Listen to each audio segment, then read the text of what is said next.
All right, so welcome to accounting.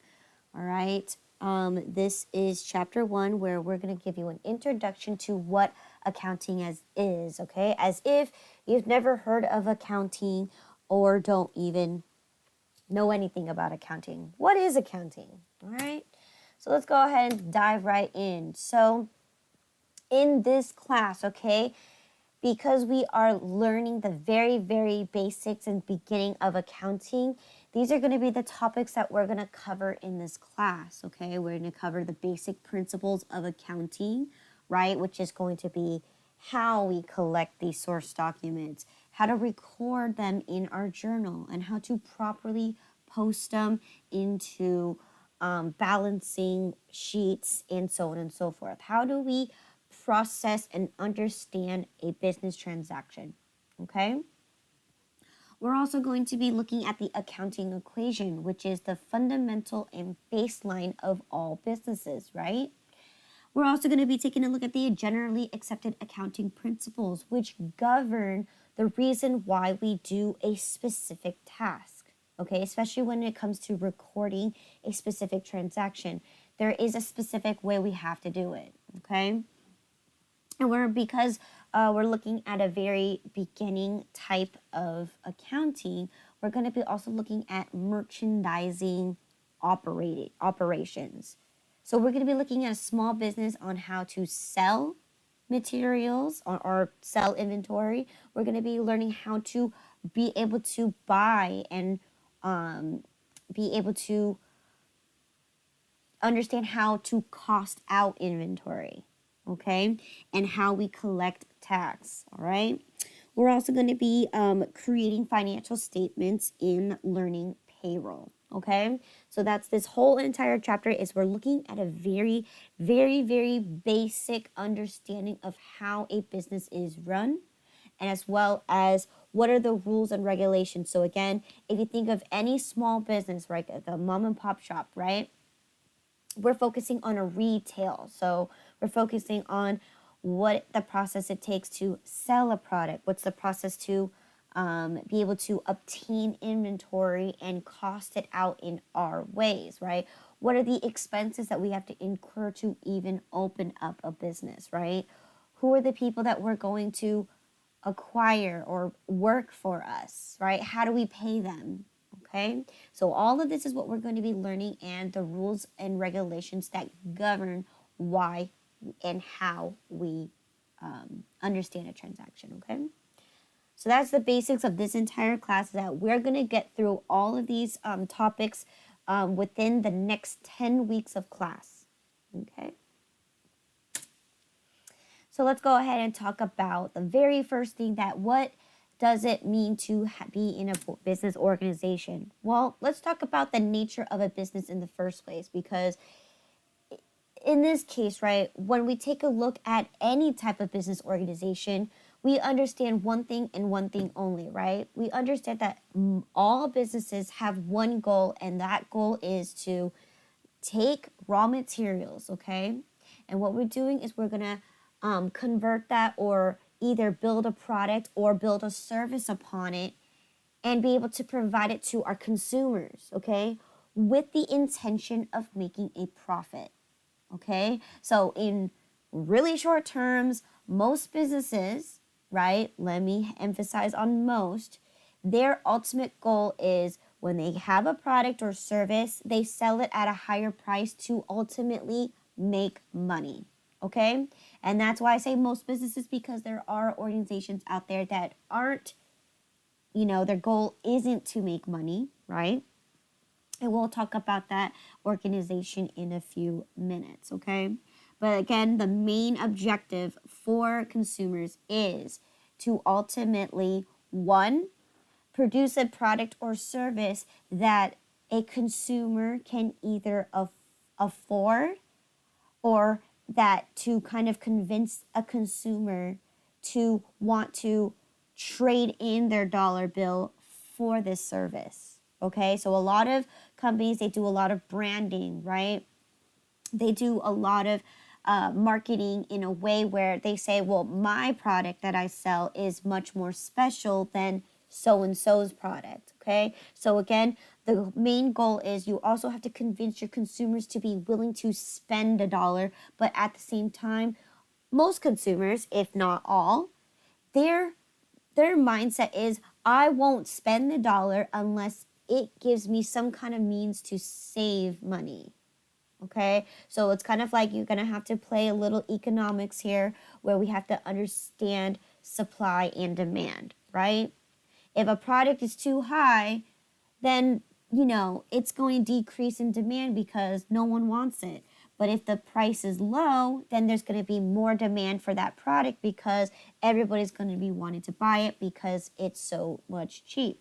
So again, the main goal for most businesses is that they are trying to make any way that they can to either create a product or a service and provide it to consumers with the intention of making some kind of profit. Okay? That's the nature of a business. Right? So when we talk about what the different organizations are there, okay, there are a total of 5 different organizations, okay? If you do check out irs.gov, they will get in, and you do publication 15, they'll also give you a bunch of different organizations that do exist here, but these are the top 5, okay? Now, in this case, in accounting, I only want you to understand these top 5 because these are the ones that you will most likely see more often than others, right? Especially if you do apply for the state of Nevada to apply for a business license, you have a few opportunities on what kind of organizations you want to build or what kind of business you want to build, okay? And the top 5 is number 1, a sole proprietor, okay? Meaning one person is the main person and that person owns the business and is creating that business on their own, okay? We have partnerships, okay, where it's going to be involving 2 or more people, okay? A corporation where no one owns the company, but it is created and everybody owns a piece of the company, okay? And then we have limited liability companies, which is going to be a mix between a corporation and a partnership. And then last but not least, we have non-profit organizations, okay? There's many different terminologies for that. There's non-for-profit, so NFPs, right? Non-profit, which is NPOs, right? Whichever way that you understand it, their main goal is they are an existing organization. However, their goal is not to make money, okay? So let's go ahead and go through each and every one to understand what each business entails, as well as their benefits and their cons, okay? So let's talk about sole proprietor first, okay? So again, the key word here is sole proprietor. Sole meaning one, proprietor meaning owning, okay? So in this case, sole proprietor is only one person and one person only, okay? And they own the entire business themselves. Okay, so that means they not only do they own everything that is in the business, that means they are responsible for all the assets, all the liabilities, and the earnings that the company makes. So that means this one person, they own everything that they own. So again, if they own a car, the business itself, the cash, everything that's considered an asset, right? And then they're going to also be 100% responsible for everything that they owe. So if they take out a business loan, if they borrowed money for any reason, right? Or they charge sales tax, that means they owe the government, right? This individual is 100% responsible to pay off those debts and obligations, okay? And of course, because they are the only person that owns the business, that means they get 100% of the profits that the business actually earns. Okay. Now again, the owner in the business is considered one in the eyes of the IRS. Okay. Now, what does that mean? So in this case, right, when they apply for when they apply for taxes at the end of a given year, right? They can do what's called they can write off that they own a business, and that business can go against their personal taxes. And so that's the cool thing about this as well, is that, hey, the owner in the business is one, so all taxes that are for the business can also go for the taxes for the personal taxes as well, because in the eyes of the IRS, they are considered one and one only. Okay. Now here's a little fun fact here. Of course, the IRS is not going to, actually going to have some guidelines and some, requirements for an individual to be able to own a business, okay? Because if that's the case, right, anybody can create a business and they can write off on their personal taxes. No, no, no. The IRS is going to be involved in your business because they need to make sure that you need to make at least profits within the first 5 years of doing business. You need to make a profit at least 3 years out of the 5. Or else, if you don't successfully meet that criteria, the government is going to go back at you and say, your business is not a real business. It's a hobby. So therefore, you cannot write this business off your personal taxes. Okay? So yes, if it was that easy, everybody would be owning their own business, right? Because they would take it off as a tax write-off. But in this case, no. The government also puts on a requirement that you must complete in order to successfully be continuing as a business, okay? So of course, there's going to be a lot of money involved in order for a small business to be able to make the profits back as soon as possible. Okay, within the first 5 years of doing business, you need to have profits within the 3 out of the 5 years. Okay, in order to be considered an actual business and not a hobby. Okay. So that is sole proprietor. Now let's talk about advantages versus disadvantages. Okay. Number one thing here is it is the most easiest form of business that you can start up or apply for. Okay, so it's very straightforward. If you've gone to Nevada State website, there is a place where you can go there and sign up for a DBA, which is doing business as, okay?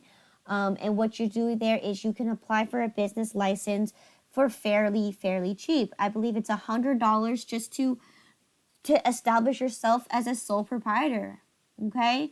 And depending on what your credit score is, because they do background checks as well, they kind of see, are you able to afford or maintain a small business, right, by applying through the website. And it will basically let you know if you are approved. They will mail you your business license, and it's pretty straightforward. Usually it takes about 30 to 60 days to approve your business, okay?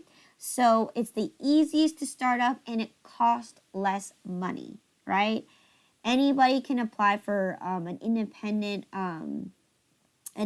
contractor position, right? Because technically independent contractors, they kind of own their own business. They provide their own, supplies and things like that, right? So independent contractors are going to be considered their own sole proprietor type of business, okay? Number 2, okay, the owner has full control of making all decisions and to run the business, okay? Now that's a big one because, again, especially when one person can control how the business runs and what to do and make all the decisions, it just makes it that much easier to go ahead and process and run the business because you don't have anybody else to tell you no, or you don't have anybody else to control your decisions, okay? You make all the decisions, whether it's good or bad, okay? So that gives this owner full full rights, as well as they can do whatever they want with their own business. Okay. Number 3, owners can keep or reinvest all profits, and earnings from the business. So that is a huge advantage because, hey, if the business is making $20,000 in profit, that $20,000 can instantly go either in the owner's pocket, or the individual can take that money and put it and reinvest it back into the company. Now, again, most cases, all right, it is best that you do not take the profits 100% and reinvest into the company because, again, if you have the opportunities to reinvest into your company and make it better, right? Invest in maybe expanding your business, right? Maybe invest in if it's not a new building, or maybe doing a paint job, renovate the store so then it makes it more attractive for customers, right? There's many reasons why you're most likely want to reinvest into your company, because then you're able to expand, you're able to branch out and make your market even bigger, okay, and obtain or get more better profits. So at the end of the day, you're better off reinvesting, but at the end of the day, the profits that the business earns is 100% the owner's money. Okay. And then, of course, number 4, personal tax deduction. So as I've mentioned before, if you file your own personal taxes, there is a section where you can file that you are a business owner. Okay, of course, you have to verify through your employer identification number, which is going to be a business identification number that you use for taxes. Okay, it's also known as a tax ID number.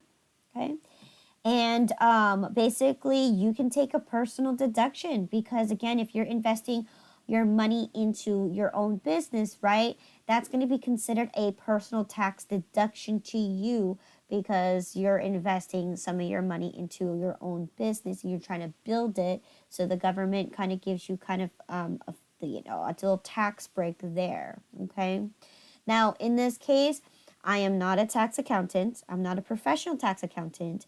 And as far as knowing the ins and outs of exactly what rule and what you can and cannot do for taxes, I'm not the person you want to talk to. However, I do know as much as if you own a business and you are filing your personal taxes as a sole proprietor, you're able to take a tax break. Okay? But if you are curious and want to learn more about that, you can go to irs.gov/publication15, and that'll give you all the ins and outs of what kind of businesses you can be. And then if you go from there, you can also search the website on what kind of taxes you are able to take off if you are a sole proprietor. Okay? And then, of course, last but not least, it is that much more easy. It is so easy to just dissolve the business, right? Most cases, a lot of mom and pop shops, right, when they reach the end of the life of the business and they see that's not going anywhere, it's pretty straightforward.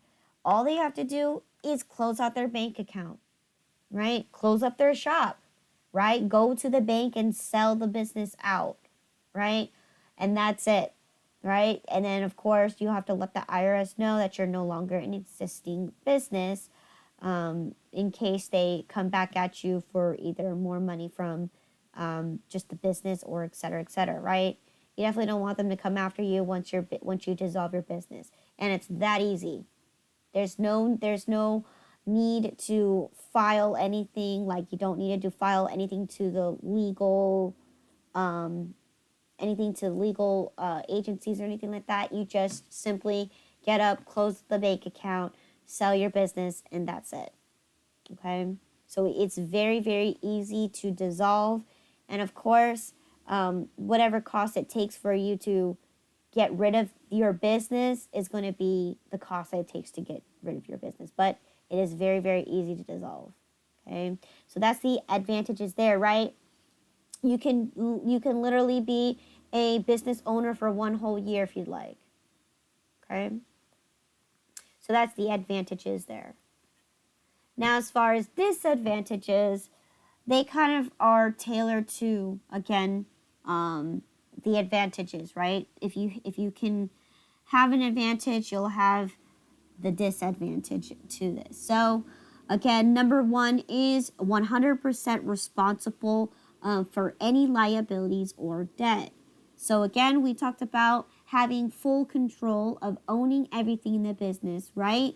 The only thing is that it's a disadvantage because that means anything that you owe to, whether it's a loan shark or whether it's to the government, they're going to come after you until they get their money back. All right? Because you are 100% responsible. So for any reason that you own a business and it goes under and you decide to take that profit of the money to go buy yourself a brand new car, that therefore the bank has every right to repossess that car and even repossess your home until the money is, paid back. So again, that's the dangers of owning your own business, is that means you have a lot of things up for collateral, other things that are up for grabs if you do not comply and pay off the debt that you owe. Okay? So that could be very risky when it comes to building a business and you don't meet that criteria of earning profits. Okay? Or if you're just not reinvesting into your company and you're deciding to take that money and pocket it, right? You're doing more harm than you are doing good. Right? Number 2, okay, all businesses and personal assets are at risk. So that's the same thing, right? Meaning anything that you own for the business and anything you own personally, so such as your fancy car that you just bought, are all subject to be at risk to be repossessed by the bank at any given time if you fall on any of your debts or liabilities that you owe. Okay, so running a business is not something you can just do. It's very serious matter. So there you go. So that means you have to know that by going into business, everything that you own, everything that you owe, and everything that you are earning is going to be at risk. Okay, so yes, understand that. Okay. Number 3, okay, limited to using personal savings or consumer loans. Okay, what does that mean? So when you are building your own business, you don't have the means of being able to, being able to owe other people that much money. Okay, so when we talk about accounts payable, if many vendors will allow, the business to be able to owe them on an account. All right. Now, in this case, we're talking about investing money.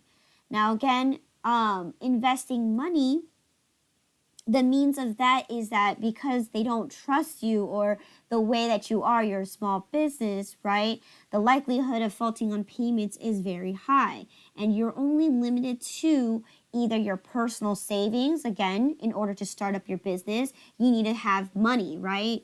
You can't just go into a business and say, I have $0 in the bank. No way is the bank going to approve you for opening a business, okay? So most cases, a lot of times smaller businesses or just small business in general, they're more likely to take a small business loan, or they even might go for a bank loan to help them out with their business, okay?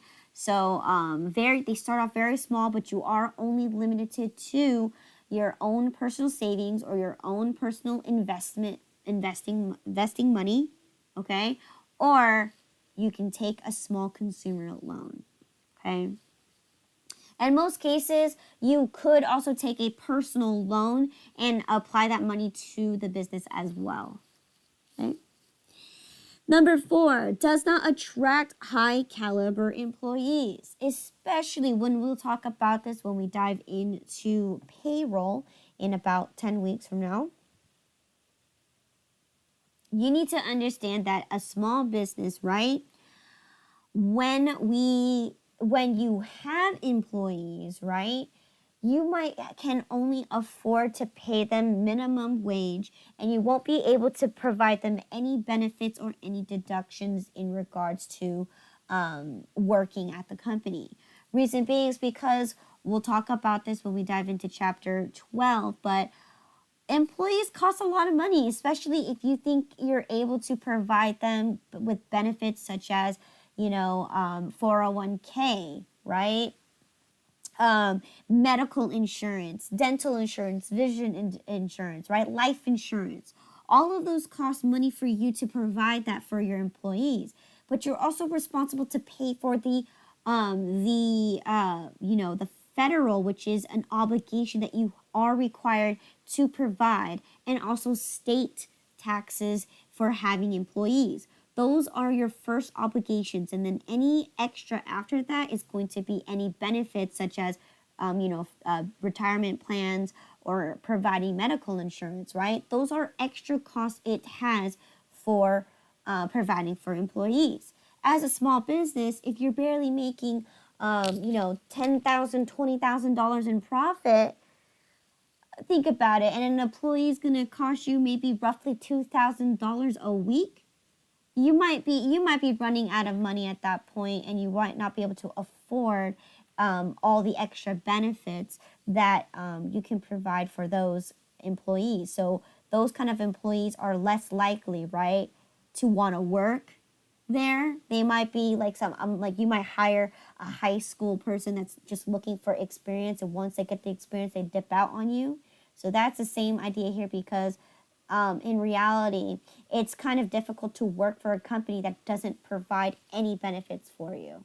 Okay, most people that see it, they see it as an opportunity just to gain the experience, so they can move up the chain ladder and be able to get a better job. So in this case, that is one of the reasons why you're least likely to have high caliber employees, because you have the possibility of not being able to afford them, okay? Especially afford the benefits, okay?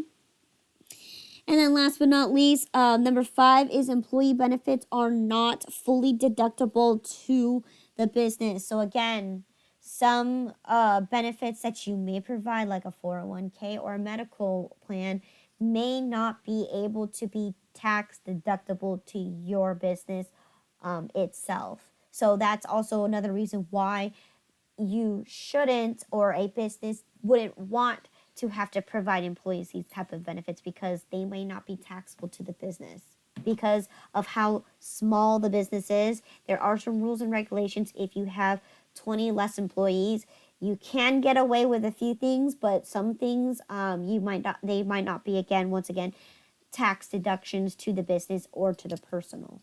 Okay. Any questions in regards to sole proprietors and what the advantages and disadvantages are? No. No. Mm, No. Okay.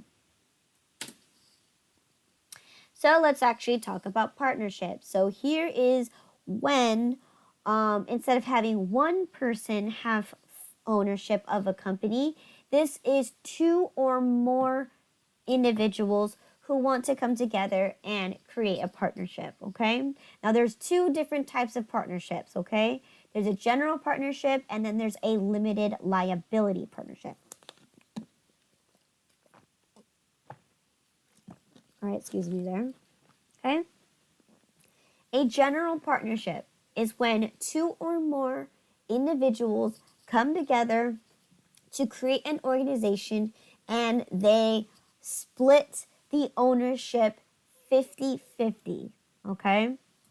If it's 3 people, most likely it's going to be, 2020. No, wait, hold on.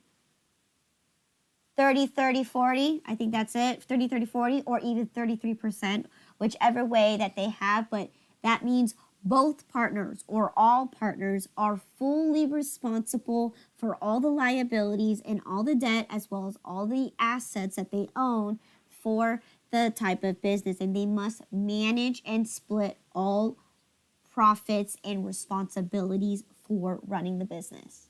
Okay? So that's very key here. That means when you go into a partnership with an individual, whether it's a friend or your significant other, right? Yes, you can go into business with a significant other. Then there are rules and regulations on what you can and can do in regards to making the discussion of what responsibilities each partner is going to be entailing, right? What's their job? What's their task? What's their responsibility? Okay. So that's a general partnership.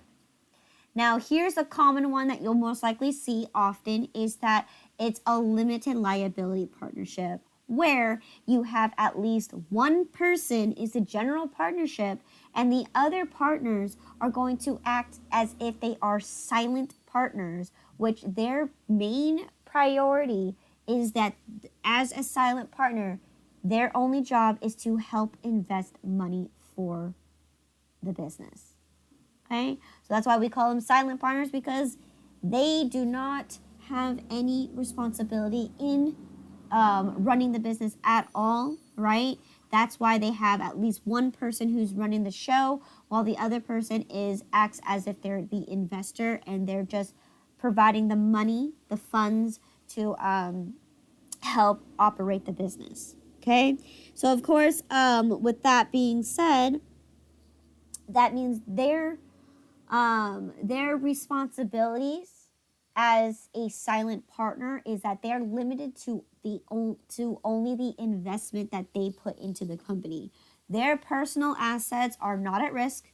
It's only the money that is going to be responsible for. Okay, that means the general partnership is going to assume all responsibilities, all liabilities, all debt, if that's the case. Okay, because basically maybe one person wants to run the show and needs someone to just be that one person to just be able to help them fund the business or to just provide the funding for the business, right?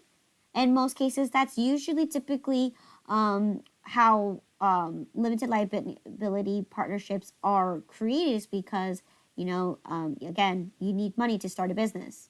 So with that being said, again, and the profits are going to be split between the partners based on how much the person invested, and also et cetera, et cetera. Okay. So let's talk about advantages and disadvantages. Okay.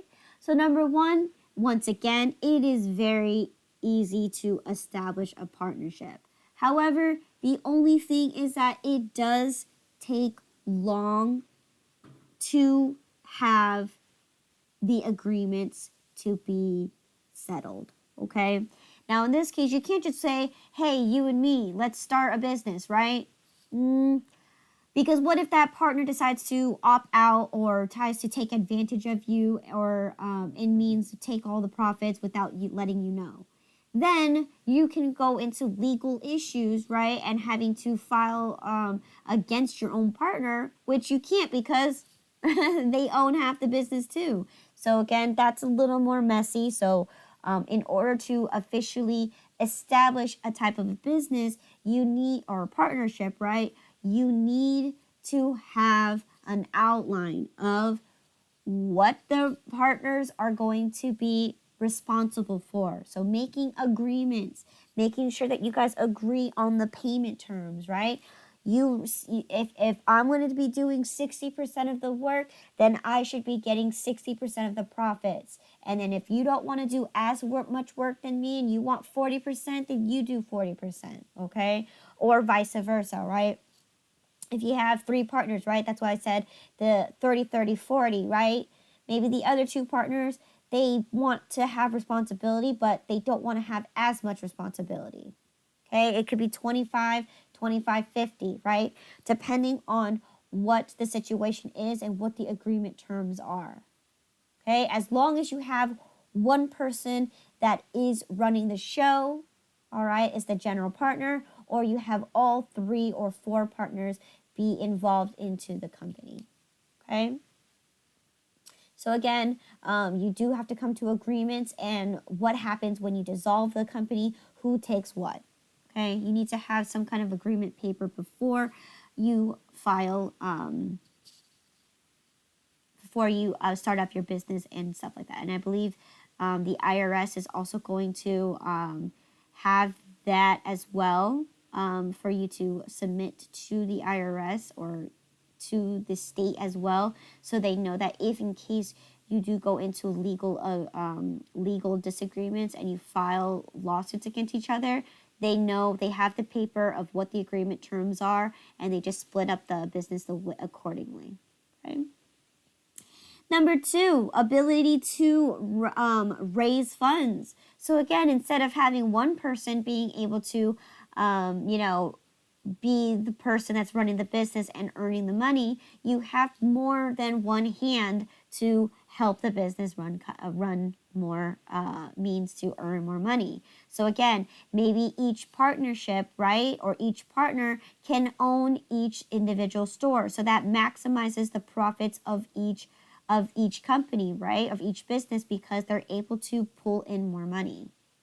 Okay, maybe also too is like if in case like you have one person that's running the store, right, you can have another individual that goes out and visits other companies and kind of pulls in for sponsorships or selling the product out to other companies. So again, that gives you more reasons to want to raise more profits and be able to earn more money. Okay. Number 3, tax deductions for profits. Yes, you do get a tax deduction because as a partnership, you get more leniency into getting tax benefits for profits. Okay.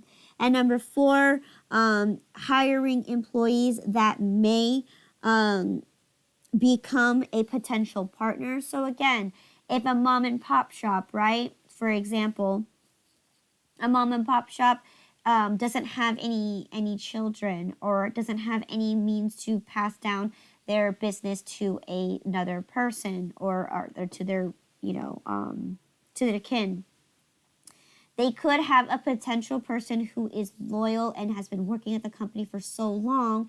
They might say, hey, since we don't have any children, right, and we want to pass down the mom and pop shops to somebody, right, because you've been working at this company for 30 something years. We trust you. You're like family to us. So do you want to be part ownership of this company? So then when we do pass away, the business becomes yours. Okay. That is very likely to happen, right? That in case for any reason that a person doesn't want a specific company, right, after building it for so long, any potential individual that's willing to overtake or willing to continue the business, right? That's a reason why it would hire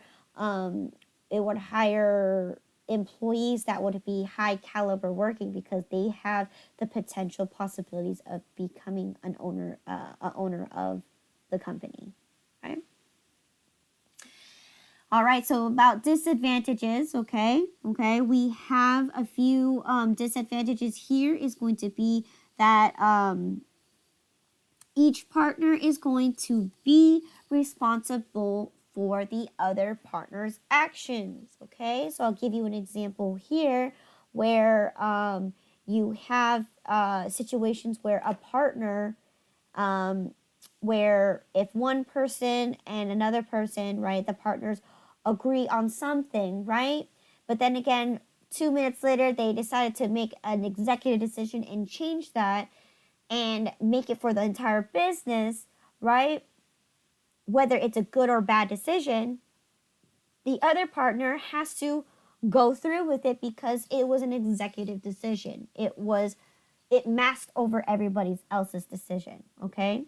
No, that's the dangers of going into partnerships because, again, you have, which number 3, right, is that you guys are going to be in disagreements at all times, okay? So, okay, maybe one partner wants to do this. One partner wants to reinvest their money so they can create a third shop, while the other person is saying, no, I don't think we should do that because we don't have a third person to be able to run that shop. And then that person could say, no, I don't want to do this. I'd rather reinvest the money to renovate the current shops. Okay? Whatever disagreement you have to go through it with the partner. Now, here's a fun fact again. This is also where legal issues can come into play as well, because in order to have an executive decision to be made, both partners must be in full agreement and fully understanding what that decision is. If one partner, okay, decides that, let's say one partner is at the store or having a executive board meeting, right? And the other partner is overseas, or they're going out to, or they're in another store and they're running their own business, right? If that one partner that's currently doing the board meeting makes a decision and the other partner is fully aware and says, yes, go ahead and run that business meeting and make that executive decision, then that is legally binding, okay? That means that decision can go through. But if this partner, right, decides to make a different decision without letting the other partner know, that decision can be revoked because both partners do not agree. Okay? They're making decisions without the other partner knowing. So what happens is that the other partner who doesn't know about that decision can go towards there and revoke it and make that decision basically nulled, right? Like that decision never happened. Okay? That's something that's kind of cool about that, but that's where arguments start coming into play, saying, I did not make that decision, I did not agree to that, etc., etc. Okay? And again, number 2, the reason why it's so bad to being in a partner is because profits are shared. Okay? Most cases, right? A lot of businesses, right? You're more likely to be like, well, I'm in the business to make money, right? I want to take 100% of the profits. In this case, no, because you come into agreements, right? Whatever agreement terms that you come down to, whether it's 30, 30, 40, right? You're only maybe getting 30% of the profits, right? That's it. So if your company made 24,000, then you're only getting like what, 8,000? So that's also going to be considered a disadvantage because each partner that works for the company may or may not feel like they may feel that they want more money. Right. And then number 4, okay, some employee benefits may not be deductible. Okay, so again, depending on what kind of benefits that you provide, because you're such a small business, right? Like I've mentioned this before for small businesses, right? A partnership can also have less than 20 employees. And if they have less than 20 employees, there are rules and regulations on what you can and can't do with the IRS. And unfortunately, again, a tax deduction could be one of those things that you can come into play if you have minimal amount of employees. So the benefits may not be deductible. Okay. And then last but not least, number 5 could be limited life if a partner decides to leave, because the idea here is that you have to have 2 or more partners involved in order to be a partnership. Now, if there's 2 of you and you guys decide to break off and say, I don't want to do business with you, and that partner decides to leave and sell you their half of their business, then what do you become? There's only one of you. You can't be a partnership, so that's where you become a sole proprietor almost instantly. And what you have to do is you got to go either, 1, find a new partner, or find a silent partner. So that's where a limited liability partner could potentially form form because of a partner that wants to decide to leave the business. Okay? So, any questions in regards to advantages and disadvantages of partnerships? No. No.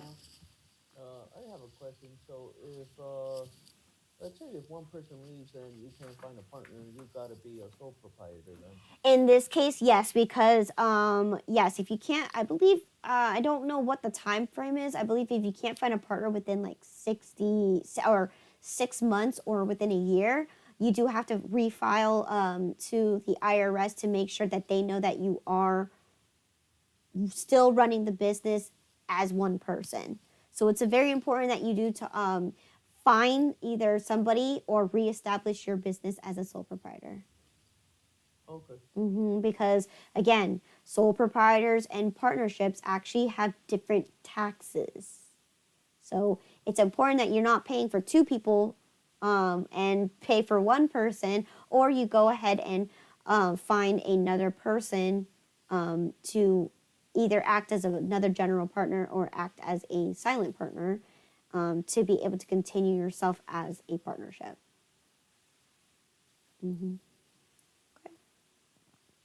Thank you. All right. So now let's talk about corporations. This is the one that everybody knows about because they make up a huge portion of today's businesses, right? Everywhere you go, you'll see a lot of corporations. So a good example would be Target, Walmart, okay? Apple is a corporation, okay? So again, well, let's talk about what corporations are and what makes up a corporation, okay? So first, let's talk about what a corporation is. It's going to be a business entity, okay, that has not just only one person that owns it, but everybody owns it, okay?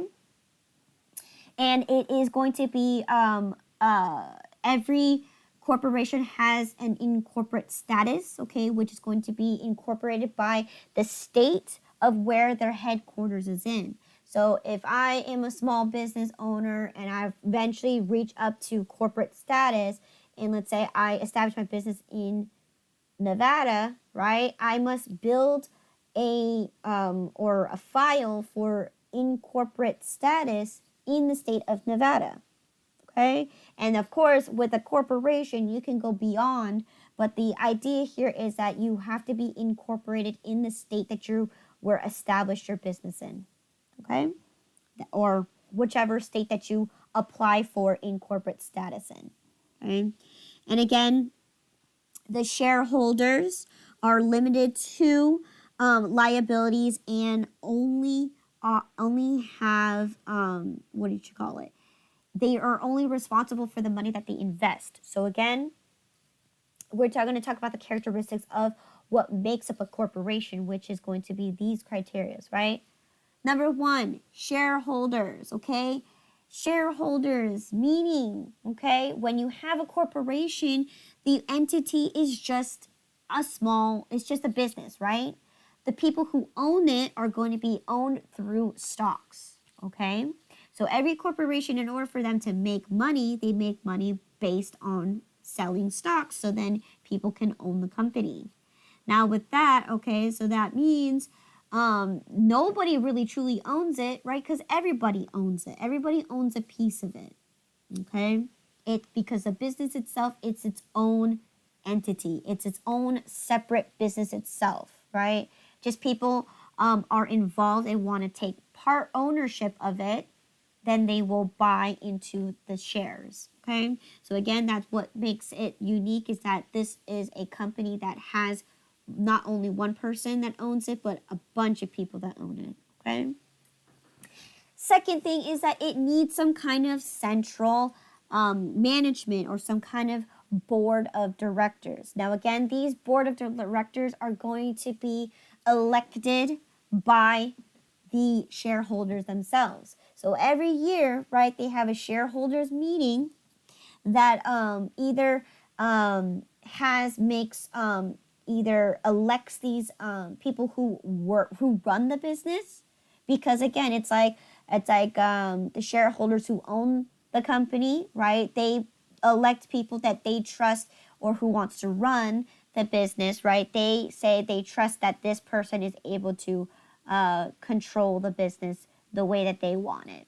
Okay, so that means every executive decision that is going to be made is going to be made based on the shareholders. Okay, so there needs to be some kind of central government.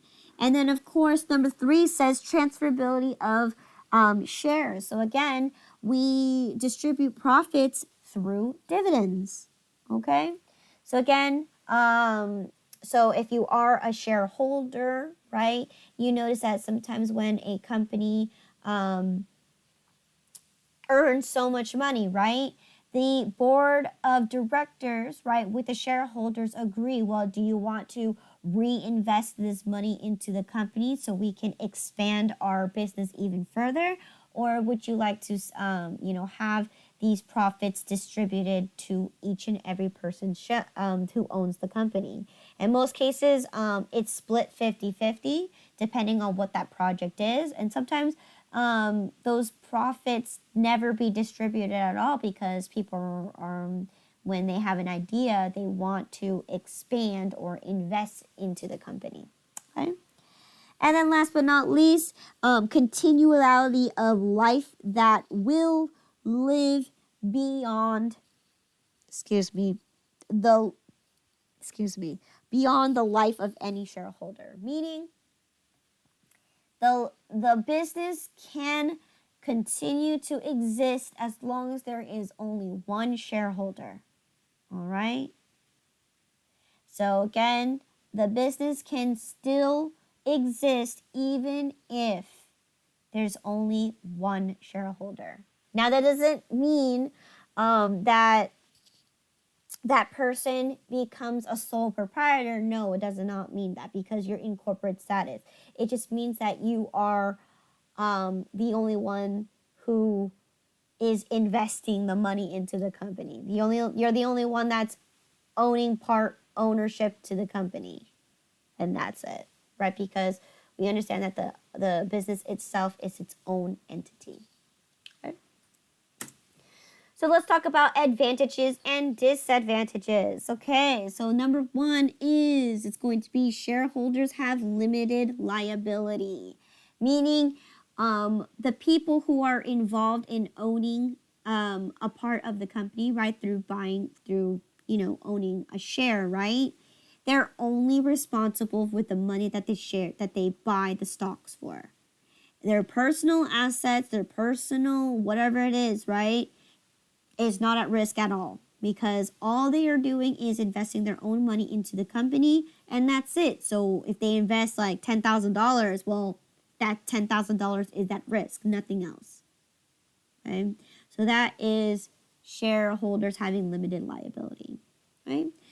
Number 2 is going to be shareholders are only held accountable for their investments in stock. So again, same thing here, right? I just talked about number 2. Number 1 is more so like, let's say the company gets sued for any reasons, right? Lawsuits, right? The investors or the stockholders or shareholders, are not responsible to make any payments at all, right? It's the corporation, the business itself, that got involved and got lawsuits, right? So that means the corporation itself is responsible to do the settlement, right?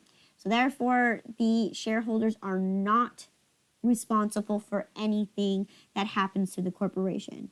And in that case, right, if that's the case, you will definitely see a huge drop into shares, because people, they don't want to be involved in scandals. So they, they decide to just sell their shares and dip out. Okay. That's just most cases. Yes. And then, shareholders are only limited to the investment in stocks. Okay, number 3 says raise additional funds through the sale of stocks. So again, yes, sometimes they even try to entice new shareholders by doing a 2-for-1 deal, right? Where they say, if you buy 1 share of stocks, right, I will double it up, or it will be the price of 5. I will give you 5 stocks for the price of 1.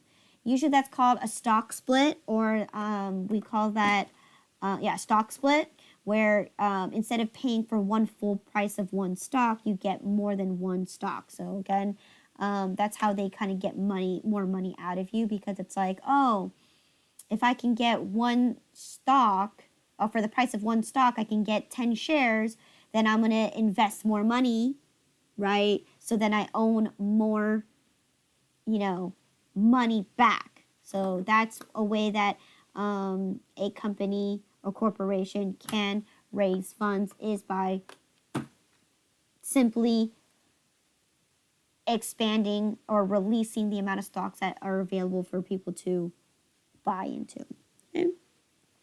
Number 4, tax deductions for having employees. Yes, so corporations, okay, they actually do get the benefits of getting tax deductions when it comes to having employees, okay? Again, if you want to know more about taxes in general for each type of business, I would recommend you to go to irs.gov, because in this case, I cannot explain because there's just so, especially when it comes to corporations, they have so many rules and so many regulations, especially when it comes to the IRS, because they are highly, highly involved with the government. So it's almost to the point where this list goes on and on and on about everything that they can do in regards to dealing with the IRS. So I can't spend hours explaining what these taxes are, because once again, I'm not the tax accountant. But 2, in this class, we only are looking at the outskirts of what a corporation is, but we're actually going to be focusing on sole proprietors. Okay, so in this case, that's all you need to know, that there is some tax benefits for having employees. And here's also another thing too. Number 5 is that corporations, they also have the capabilities of filing for the IRS either as a C Corp or an S Corp. So what does that mean? That's basically telling the IRS that they can choose to be either taxed at the personal level and income level, or they could be only taxed one time, which is at the personal level. Okay? Now, this is why I also need you guys to knowing this, because people think that a C Corp and S Corp are 2 separate corporations. No. It looks like they're 2 separate corporations, but the really only difference is an S Corp and a C Corp is just basically a way that the IRS can differentiate how they're being taxed. So down here, right, an S Corp, or in this case, let's talk about C Corp first. So a C Corp, right, they get taxed at the personal level, and they get double taxed because they also have to pay corporate tax as well. So they get taxed twice, okay? Where an S Corp only gets taxed at the personal level. So corporations do have that responsibility where they can pick and choose what kind of status they want to do. Now, of course, if you do S Corp, right, why not all corporations just go for S Corp? It's because then at the end of the year, what do you know? The corporation has to also file their taxes at the end of the year. And where does that money come from? It comes from the shareholder. So at the end of the day, you could either do the benefit of just doing double tax in the very beginning. So then at the end of the year, the taxes either come back, or the taxes are, the way it is, or you only get taxed at the personal level and then have to get re-taxed at the end of the year for the corporation tax. So at the end of the day, there's really no means of, getting out of the government of paying taxes. Okay? So that's the difference between a C Corp and an S Corp. It's just based on how they're taxed, not a separate entity. Okay? So that's the advantages there. Now, disadvantages. Okay, excuse me real quick. Disadvantages, okay? Number one is it's going to be requiring a lot of time in order to establish a corporate status, okay? You need a lot of money, all right, and you need a lot of time. So any kind of small business that exists out here, right? You have to start somewhere in order to be able to get somewhere, right? So a great example will be Target.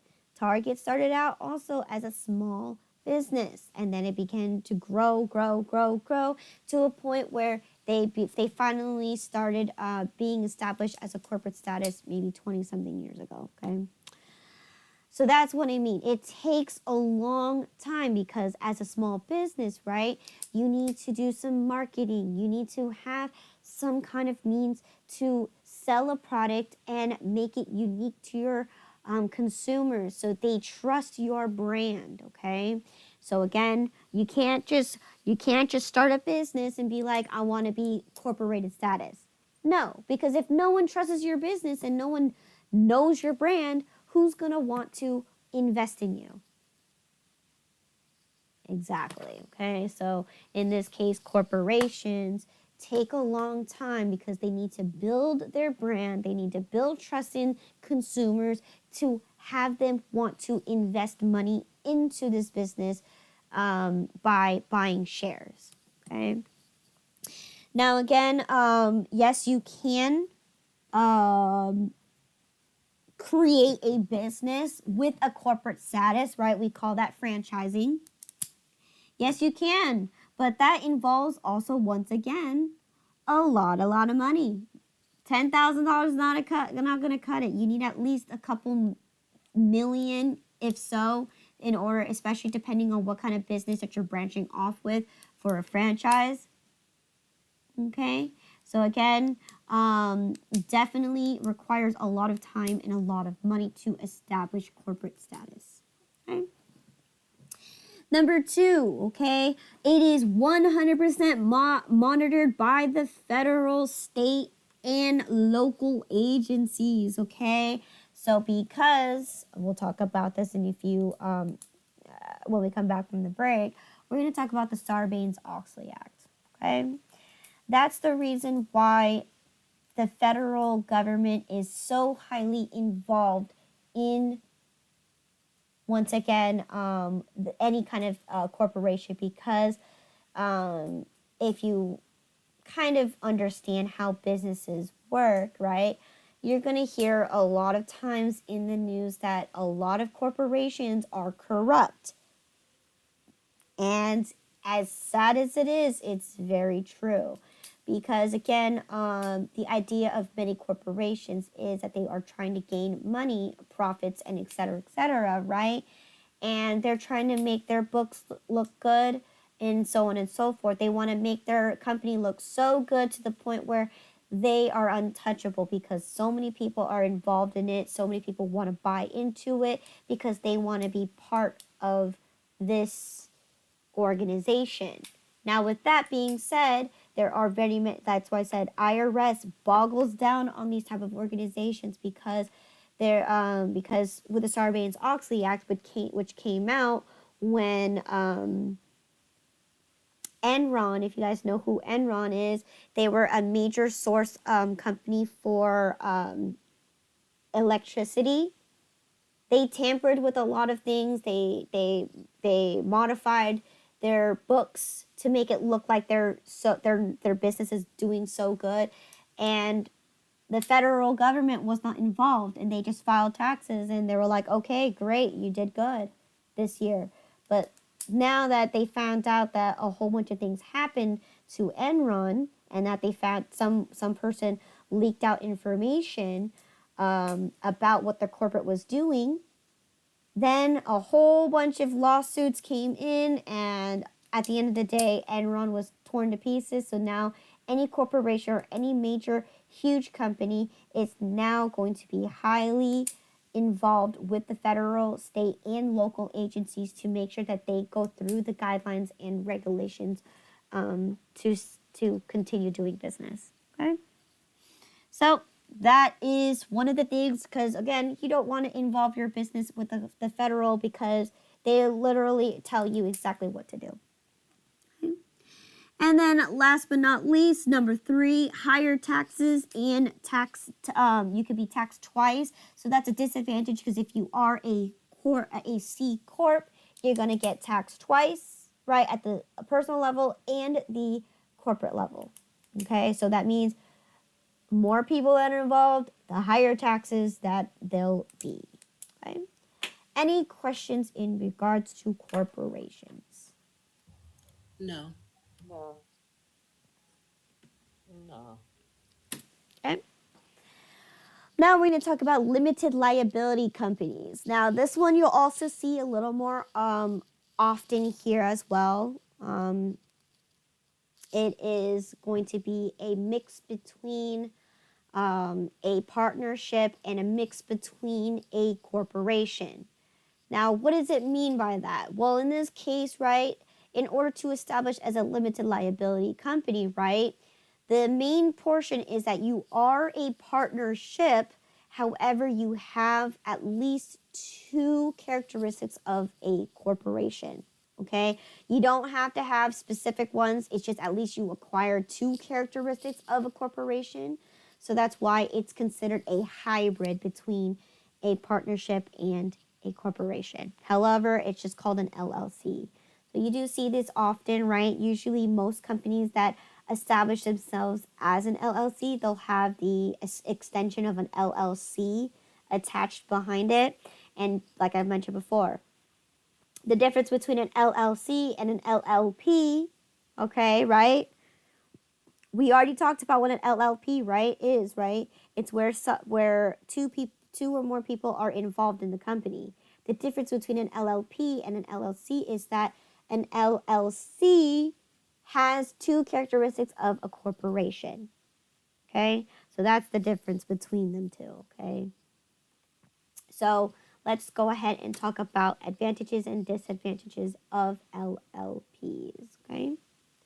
Number 1, an advantage is that, again, it has the option to be taxed at the corporate tax level. So that means they can choose to be taxed at C Corp or S Corp, right? Either taxed once or twice. So that's a huge advantage, especially when you go into a limited liability company. You take either less taxes or more taxes, right? Number 2, once again, is limited liability, meaning whoever the partners are, they are solemnly not responsible for anything that happens to the company. So if a lawsuit happens, their personal assets are safe, okay? They're only liable for whatever investment money that they put into the company, okay? And then number 3, okay, can elect one member to be the entity. So again, it's very similar to general partnership, right, where you have one person who runs the show. In this case, that's the same thing here, where it is where if you have partnerships, right, because that's the whole idea of becoming a limited liability company, is that you have to have 2 or more people involved. So therefore, if you have 2 or more people involved, you can elect somebody to just be the whole entire business itself. Okay. Number 4, no annual shareholders meeting is required. So again, if you do carry one of the characteristics of having shareholders as part of your limited liability company, again, out of the 4 characteristics, you could be 2 out of them. So you don't necessarily have to have shareholders, but you could have a board of directors, right? So in this case, that's the same idea here, where you're not required to have a shareholders meeting is because you might not have shareholders. However, you have a board of directors, right? They can have their own meetings, but that doesn't have to involve shareholders. Okay. Number 5, less administrative work and record keeping. So again, as a limited liability company, right, since it's going to be much smaller, right, they don't necessarily need to have many papers to fill out or anything such as like a corporation would, because a corporation, again, there's so many rules and regulations that is being looked over by the government. In this case, because it's a limited liability company, they're much smaller than a corporation, or maybe it could be medium sized, right? They would have less paperwork to have to deal with and less record keeping. Okay. And then number 6, membership interests can be assigned. So again, when we talked about how a corporation works, right, that it's a bunch of shareholders.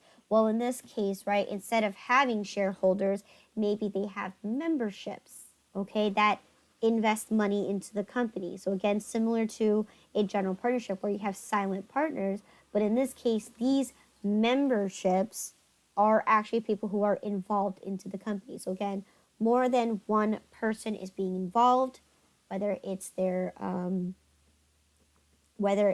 investing money, right? They can be assigned a specific task or a specific duty in regards to their membership status as their involvement into the company. And then disadvantages are going to be, okay, that you have to have at least 2 existing partners, okay? You have to have 2 people in order to exist as a limited liability company, okay? Number 2, can have limited lifespan because due to if a partner decides to leave, right? So that's the idea there. Now, of course, as a limited liability company, right, you can have up to as many partners as you like. You can have 10 partners, 20 partners, as long as they have some kind of, responsibility to the company whatsoever. So in this case, but if all the partners decide to just up and leave and only leave one person behind, then the company pretty much goes down into the drain. Okay. Number 3, may have self-employment tax. Okay, so again, a limited liability, once again, is similar to a partnership, but if every individual that is in there, they might not be able to take the self-employment tax. Again, I'm not a tax accountant, so I don't know what the exact rules and regulations are in regards to understanding that particular disadvantage. But yes, it is considered a disadvantage that some self-employment taxes you're not able to take them. Okay. Number 4, if profits exceed 50%, it will be taxed by the federal. Okay. Now in this case, this percentage might change, but as a again, limited liability company, you do have a profit margin.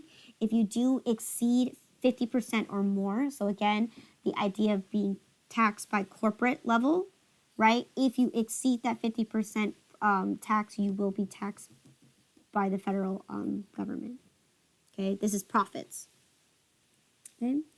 And then number 5, cannot take advantage of stock options. So again, this is going to be in regards to retirement benefit plans. So if you are a partner or you are involved in a limited liability company, you cannot take advantage of stock options when it comes to retirement plans or if you're currently working at the company. So in most cases, right, when you do work for company, right, they do give you the options to either invest in a 401k, or you could take advantage of a stock option, meaning you have part ownership of the company through stocks. All right, so a lot of corporations, they do that, so as a means of a retirement benefit plan. In this case, because a limited liability companies are so small, and you already are part of the company itself, they can't have you double dip and say, when you retire, or if you do have this option instead of a retirement plan, you cannot take advantage of it. Right? You cannot have the option to own a part of the company. Okay. Number 6, some states tax LLCs. So make sure you are aware of where you're being incorporated as. So again, you do need to incorporate in the state that you're doing business in, or to file for corporate status, meaning filing for LLC status is what I mean. To establish yourself as a limited liability company, you do need to make sure that the state does not tax LLCs. Okay, and even if you are an original sole proprietor or a partnership, and you decide to file to become an LLC, to establish LLC status, you may also be taxed for applying for the status. Okay. Any questions in regards to LLCs?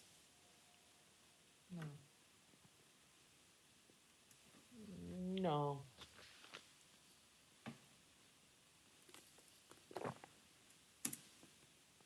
All right, last but not least, the fifth and final type of organization out there is going to be non-profit organizations, also known as non-for-profit, NFOs, or actually NFPs, or NPOs, okay?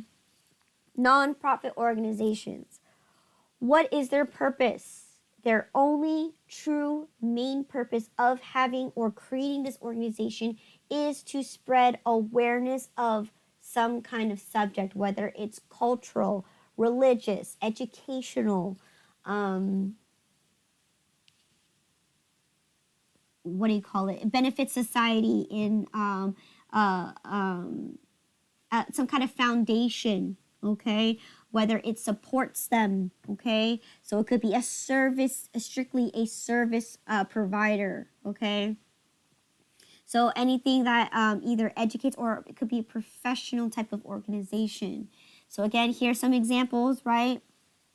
We have PETA, not us PETA, but the animal PETA, okay, who spreads awareness about the protection of the environment with animals, okay, excuse me. We have Comic Relief, which is for AIDS. We have Susan G. Komen, which is for breast cancer awareness, as well as the St. Jude's Hospital, which is for children with cancers, okay? Those are all organizations that spread some kind of awareness, whether they educate somebody about the disease, or whether it's some kind of foundation that is established to help these individuals, who are dealing with these type of diseases, right? So in this case, it's for any purpose, as long as they have a purpose to spread awareness. All right. There's no owner to these organizations, okay? And typically, they are funded, and it's purely voluntary, as in because there's no owners, right? But who runs the organization? It's going to be based on pure voluntary, okay? Meaning these people either invest their own time without expecting to get paid, right, in order to be involved in this this type of organization, whether it benefits themselves or benefits the society that they live in.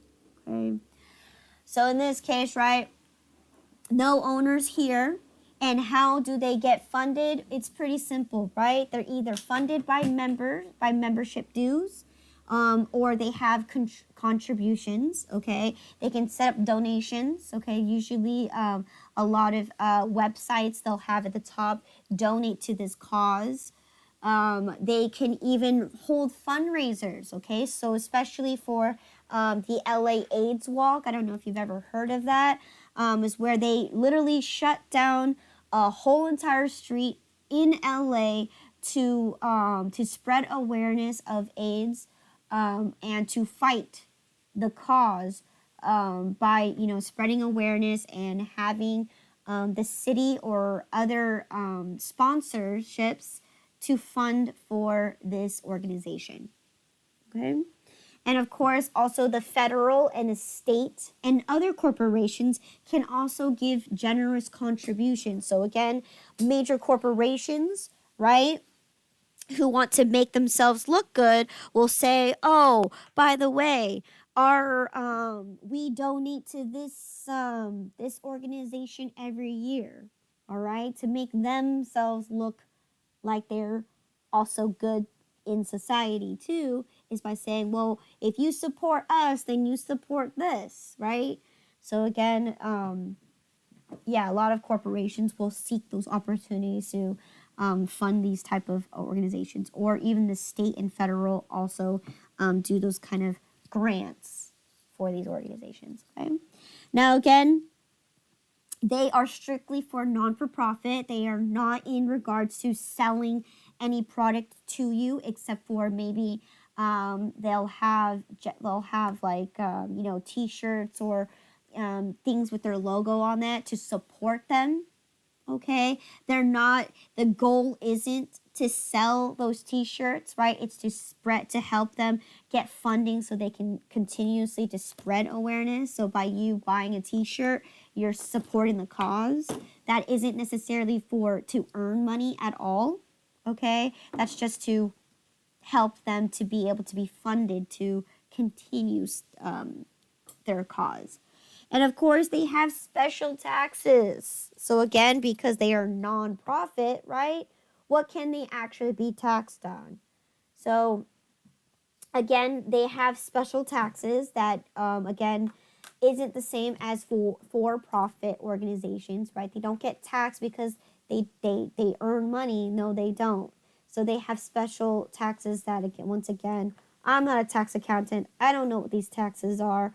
So I just know that they are completely separate because they are a business that's not in the means of earning money. Okay? So they get special tax because most taxes are based off of profits. And in this case, they don't even earn money. So any questions in regards to non-profit organizations? No. I do. Yes, go ahead. So this is kind of what I'm trying to get into. I've Mm-hmm. always been into the helping out Susan G. Komen, Mm-hmm. and I'm throughout 10 years I've been doing this with my daughter. Mm-hmm. We want to try to do a nonprofit towards preserving our hometown Okay. because we just went and it's just completely destroying and falling apart. Mm-hmm. And there's so much history there. There's so much culture Mm-hmm. that our children are losing out on. Mm-hmm. So how does I saw somewhere in what I read yesterday about the being international. What is that difference? Because I'm trying to file for starting this up, but I know there's one that says international because this is based in Mexico. I would be based out here, but the property's out there.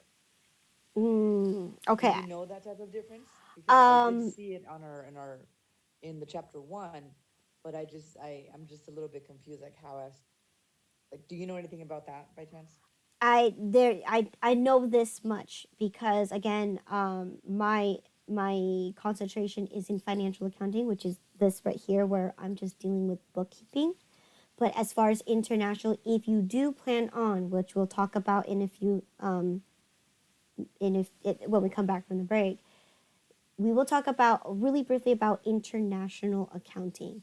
There are different rules and regulations on their specific accounting. So if you are doing a non-profit organization, which you get special tax for overseas, that's going to be two different taxes that you have to be aware of, which is the one that we do in the United States and the one that we do internationally.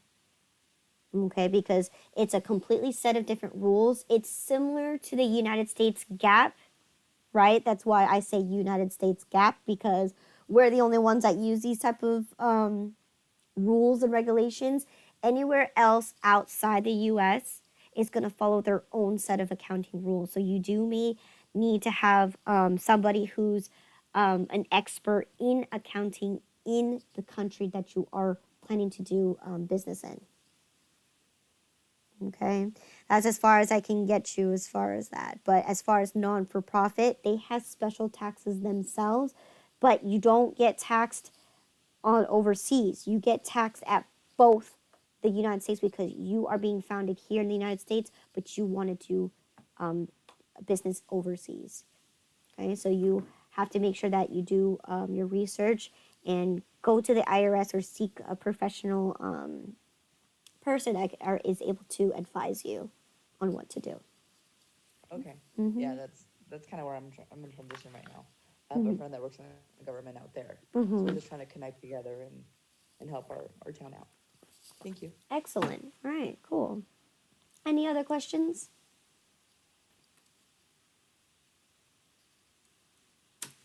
All right, so what I'm going to do here right now, it's about exactly 10 o'clock. So I'm going to go ahead and call break now. In this case,